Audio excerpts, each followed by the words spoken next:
Coucou mes gazelles, bienvenue pour la suite de cette initiation à la numérologie. Et donc cette fois-ci, comme tu le vois, on va s'intéresser au chiffre 6. Alors, on va attaquer de suite au niveau des messages spirituels transmis par ce chiffre. Comme d'habitude, on te parle de ton intuition. Par contre, on met l'accent sur les doutes qui hantent ton esprit. D'accord? En ce sens que s'ils sont là, c'est qu'il y a une raison de leur présence dans ton esprit. Ok?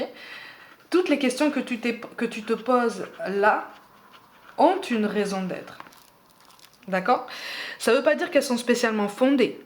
Ça veut dire qu'elles ont une raison d'être, en ce sens que peut-être que ça appuie sur des croyances limitantes, peut-être que ça appuie sur des blessures qui ne sont pas encore guéries, peut-être que ça appuie sur des sentiments exacerbés, un besoin de projection, un besoin de protection, peut-être une dépendance affective ou une dépendance matérielle, souvent reliée à quelqu'un d'autre d'ailleurs. C'est censé vraiment t'appuyer, t'aider à pointer du doigt en fait ce sur quoi on t'invite à travailler pour t'élever. D'accord? Donc il s'agit vraiment d'un travail intérieur accompagné par tes guides. D'accord?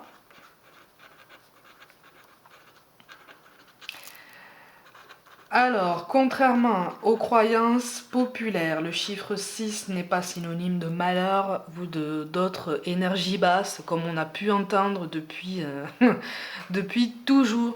Le chiffre 6, c'est le chiffre de cette année, 2022. D'accord? C'est un chiffre synonyme, en fait, d'expansion par une solution qui s'impose plus ou moins d'elle-même en fait par rapport à un aspect de ta vie en particulier. Qui s'impose plus ou moins d'elle-même.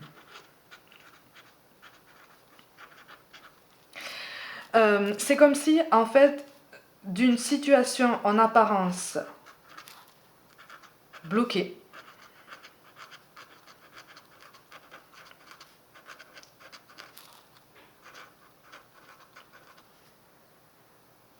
tu passais à un changement majeur provoqué par l'univers.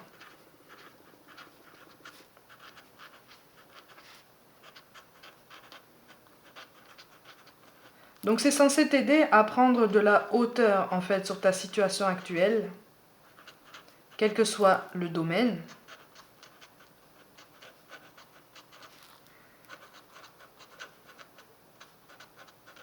Pour te faire comprendre que le tableau n'est pas si sombre en fait. Le tableau n'est pas si alarmiste.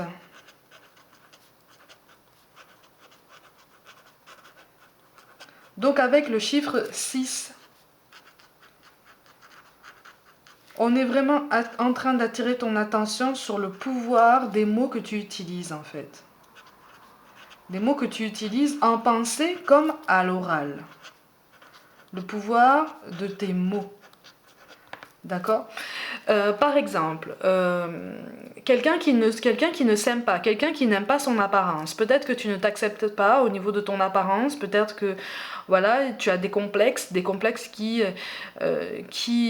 sont encore trop difficiles à gérer pour toi, ou tu sais pas forcément comment assumer tout ça, donc ça te complique la vie, donc en fait ça te rend triste et ça provoque en toi de la colère envers toi-même, un besoin de réconfort, voilà, tout plein de sentiments comme ça éparpillés, contradictoires, qui entraînent ce paradoxe que ton corps ne comprend pas en fait ce que tu lui dis, que ton corps ne comprend pas en fait comment il peut s'allier avec toi, parce que je te rappelle que ton corps est ton principal véhicule, d'accord? C'est celui qui te porte toute ta vie, toute ton incarnation.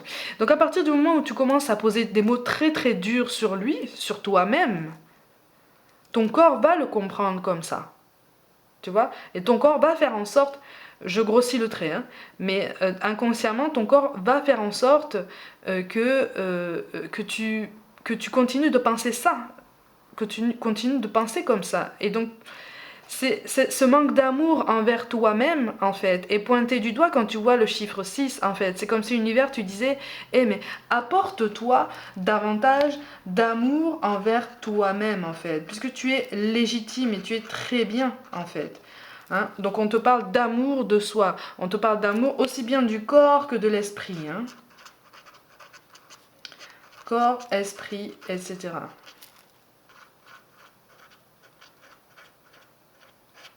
D'accord? Donc on est sur une juste estime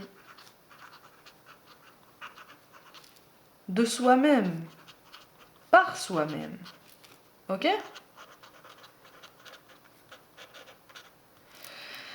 C'est un éclairage aussi, comme je te le disais au début, sur les réelles intentions d'une ou plusieurs personnes de ton entourage, à ton endroit en fait.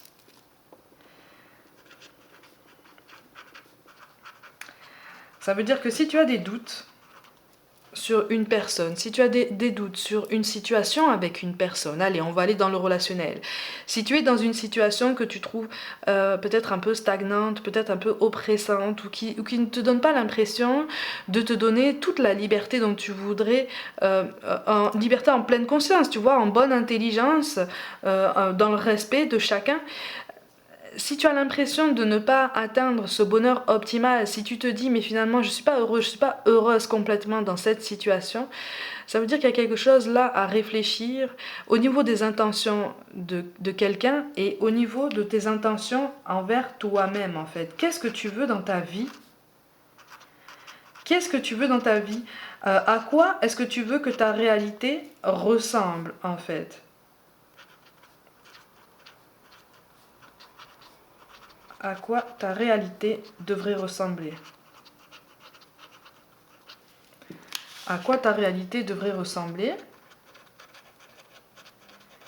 Et donc, pourquoi retarder ta décision?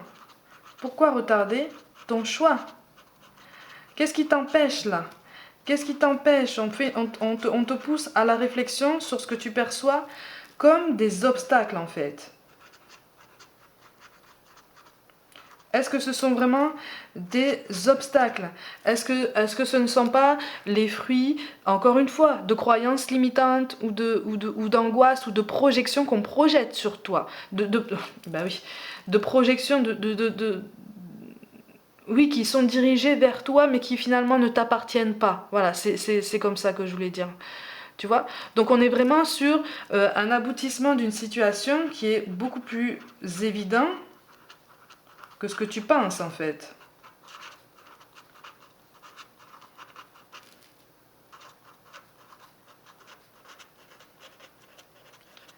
Sauf qu'on te dit quelle peur ou quelle blessure cette stagnation pointe en toi en fait.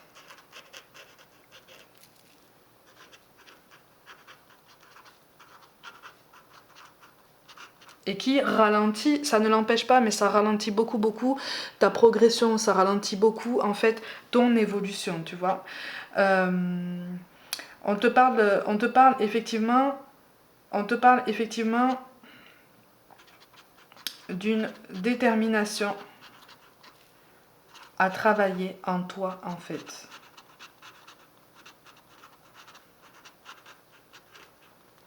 Ce qui nécessite l'éclaircissement de tes idées, hein, de tes idées, tes ambitions, tes attentes, tes challenges. Donc finalement, ça revient à accepter sa vraie nature. Sa vraie nature, sa vraie identité. C'est être soi-même.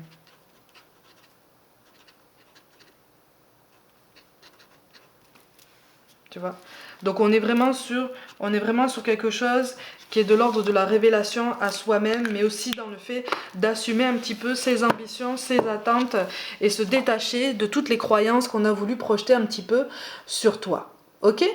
Donc, on fait un petit récapitulatif. Alors le chiffre 6 effectivement rappelle comme tous les chiffres à ton intuition. Il met l'accent sur tes doutes, les doutes qui occupent ton esprit, en ce sens qu'il y a une raison à leur présence. Alors visiblement, alors je rajoute à chaque fois des points à l'oral pour que tu puisses vraiment avoir quelque chose du plus complet possible. Visiblement, ça met aussi l'accent sur un sommeil agité.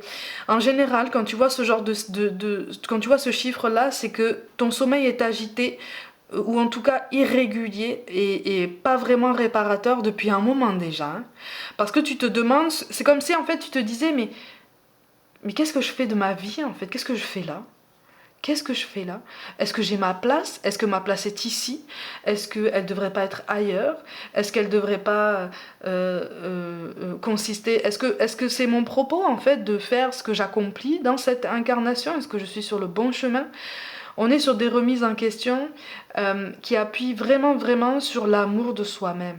En fait, tu vois, est-ce que je suis pas en train de m'enliser comme ça dans une situation qui ne me plaît pas, mais dans laquelle je suis sujet à une dépendance affective, une dépendance matérielle, des angoisses, une paranoïa, peut-être soit actée, soit subie. On est vraiment sur quelque chose qui est de l'ordre de ce que tu rayonnes et de ce que les autres projettent sur toi. En effet miroir, d'accord, et en interconnexion. Donc quand tu vois le chiffre 6, on est vraiment sur une... Pas sur une mise en garde. On est en train de te dire, est-ce que tu es sûr de tes choix? Est-ce que tu es sûr de tes pensées? Est-ce que tu es sûr de tes affirmations là? Est-ce que tu es sûr de tes propres certitudes finalement? Tu vois? Est-ce que tu n'es pas trop fermé à la nouveauté? Est-ce que tu n'es pas fermé à toutes les synchronicités qui s'ouvrent à toi? Tu vois, là, je ne te l'ai pas marqué ici, mais je te complète. Hein. Est-ce que tu n'es pas fermé, en fait, à tout ce qui est synonyme de sortie de zone de confort pour toi? Et pourtant, là, avec ce chiffre, l'univers te dit que tu sois fermé ou pas, à un moment donné, je vais te pousser hors de ta zone de confort. Hein. Donc, prépare-toi. Prépare-toi parce que ça va faire splouch et tu t'inquiète pas, tu vas te rendre compte que tu sauras nager et que tu as toujours su nager. Mais si tu retardes comme ça, si tu es dans la lutte, en général, quand on voit ce chiffre-là, on est dans la lutte par rapport aux synchronicités, par rapport au sens du courant de l'univers, par rapport, on n'est pas spécialement réceptif aux messages des guides, c'est-à-dire que tu en reçois, tu peux même faire des rêves, les rares moments en fait où tu dors profondément, mais ces rêves-là, quand tu essayes de les comprendre, quand tu essayes de les interpréter, sont parasités en fait par ton mental, ton ego, et donc tu les conditionnes en fonction de toutes tes croyances et en fonction de toutes les peurs qui t'animent. Donc en fait, le message est complètement biaisé, voire même faussé en fait, ou en tout cas mal compris. Tu vois? Donc là, c'est comme si on te disait, concentre-toi un petit peu plus sur les signes qu'on t'envoie là, avec un petit peu plus d'honnêteté envers toi-même, avec un petit peu plus de transparence, et tu verras que tout ira avec un petit peu plus de fluidité. Même si ça fait peur, ne t'inquiète pas, ça fait partie de la vie et c'est quelque chose de très beau qui t'attend. D'accord? On te parle effectivement voilà, de travail intérieur accompagné par tes guides, comme je te l'ai expliqué un petit peu plus en détail, ce qui est synonyme d'une belle expansion par une solution qui s'impose plus ou moins d'elle-même. Donc ce qui nécessite en fait un travail d'acceptation et de conscientisation qu'en fait ta situation est appelée à évoluer, ta situation est appelée à changer, mais visiblement la solution est évidente. D'accord. Pour certains, il est question peut-être de rejoindre quelqu'un à qui tu tiens, mais avec qui finalement pour l'instant tu n'envisages pas forcément quoi que ce soit de sérieux, quoi que ce soit de concret. L'univers va te pousser vers cette personne. Au niveau professionnel, c'est comme si là on te disait mais il va y avoir une évidence qui va se présenter à toi parce que tu ne vas pas rester là où tu es présentement, tu ne vas pas rester éternellement dans ta situation actuelle au niveau professionnel, quelque chose qui te rend malheureux. Il va y avoir quelque chose qui va apparaître à toi de façon évidente, mais par contre j'ai besoin que tu continues tes efforts, j'ai besoin que tu travailles sur toi, sur ta capacité justement à accueillir la nouveauté, parce que ça se présentera pas, ça sera logique, mais ça se présentera pas au moment où tu t'y attendras le plus, bien sûr, ni de la façon que tu espères le plus. Mais ça sera quand même positif. Ok? On te parle d'une situation en apparence bloquée qui finalement va connaître un changement majeur provoqué par l'univers, ce qui te pousse à prendre effectivement de la hauteur sur ta situation actuelle. D'accord? Le tableau n'est pas si alarmiste, tu n'es pas en détresse. D'accord? Même si tu as l'impression comme ça d'être en grande difficulté émotionnelle, d'être dans une grande tristesse, peut-être un chagrin d'amour, peut-être une grosse déception professionnelle, là on est en train de te dire hey, les choses vont s'arranger. Par contre, effectivement, prends le temps d'accepter tout ça, prends le temps de regarder les choses en face, parce que là, maintiens-toi en mouvement, parce que de toute façon, là on n'est pas censé te laisser comme ça, d'accord? On va pas te laisser comme ça. Ok? Ce qui fait qu'on attire ton attention sur le pouvoir des mots que tu utilises en pensée comme à l'oral, aussi bien pour toi-même que pour les autres ou pour ta vie. D'accord? Le pouvoir des mots est très important. Le pouvoir de l'intention est aussi très important. Tout est lié en fait et tout participe de ce qu'on appelle la loi d'attraction, qui est quand même beaucoup plus vaste que toutes les grandes lignes qu'on voit passer sur internet ou qu'on entend énoncer. C'est un ensemble en fait, tu vois. C'est ce qu'on vibre, c'est ce qu'on rayonne, c'est ce sur quoi on travaille sincèrement pour s'en sortir, pour essayer de nous élever et de gravir en fait tout cet escalier qui jalonne en fait notre incarnation, pour reprendre la métaphore, d'accord? On te parle aussi d'amour de soi, amour de ton corps, de ton esprit, de ta spiritualité, de ton tempérament, de ta personnalité.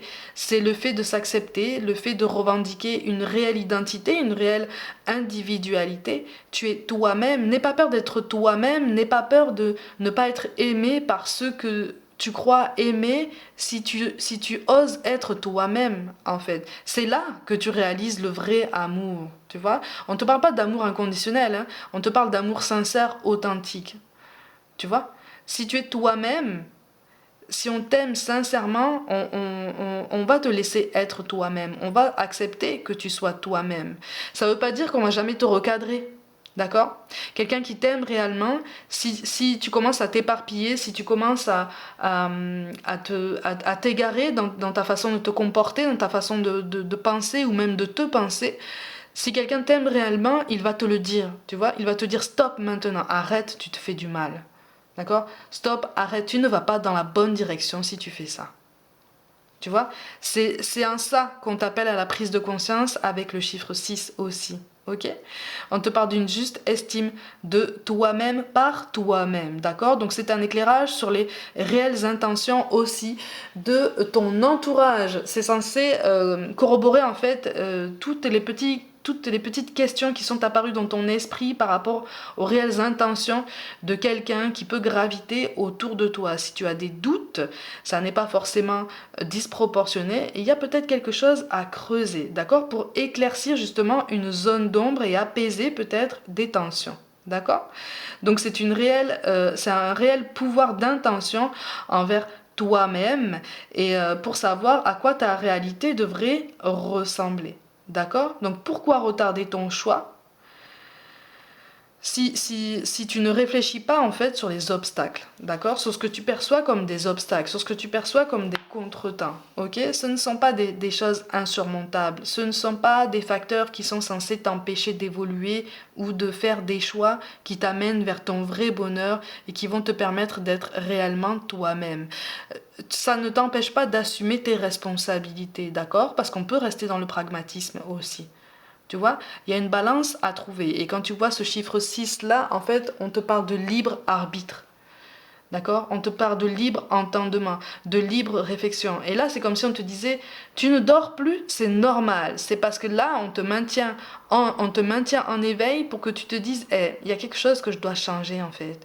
Je devrais changer quelque chose dans ma façon de penser, dans ma façon de me considérer, dans cette prise de hauteur que je devrais prendre par rapport à cette situation pour savoir finalement que je peux rester maître, maîtresse de ma réalité, de mes choix.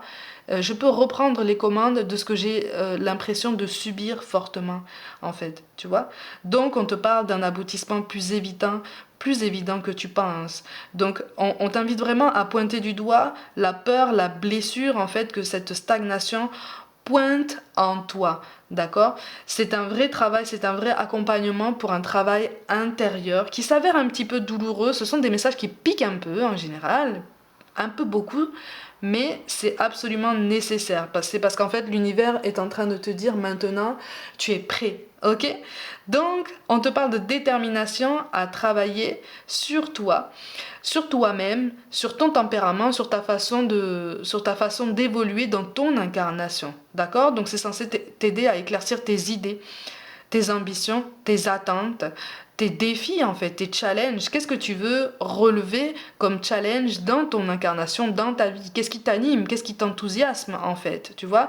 Et à partir du moment où tu acceptes de revendiquer certaines choses bien réelles qui t'appartiennent vraiment en fait, tu es dans la vraie acceptation de ta vraie nature, de ta vraie identité. Tu oses vouloir être toi-même. D'accord? Ou en tout cas, tu oses revendiquer ta volonté de rechercher ta vraie identité, de l'assumer réellement, tu vois, parce que c'est toi, tu vois, c'est toi, c'est pas quelqu'un d'autre, et quelque part ta réelle identité, c'est ce qu'il y a de plus beau en toi, c'est ce qu'il y a de plus doux en toi. Pourquoi le cacher? Pourquoi vouloir rentrer dans des cases? Pourquoi vouloir coller à une étiquette si ça ne te ressemble pas? Sois toi-même. Sois toi-même, ne t'inquiète pas. Les vrais t'aimeront pour toi-même. Ok? Voilà mes gazelles pour cette suite d'initiation. Pour toute guidance personnelle, envoyez-moi un mail, abonnez-vous à cette chaîne si le cœur vous en dit et rejoignez-moi sur les réseaux Facebook et surtout Instagram pour un petit peu plus de contenu. Je vous envoie tout mon soutien et je vous dis à très vite.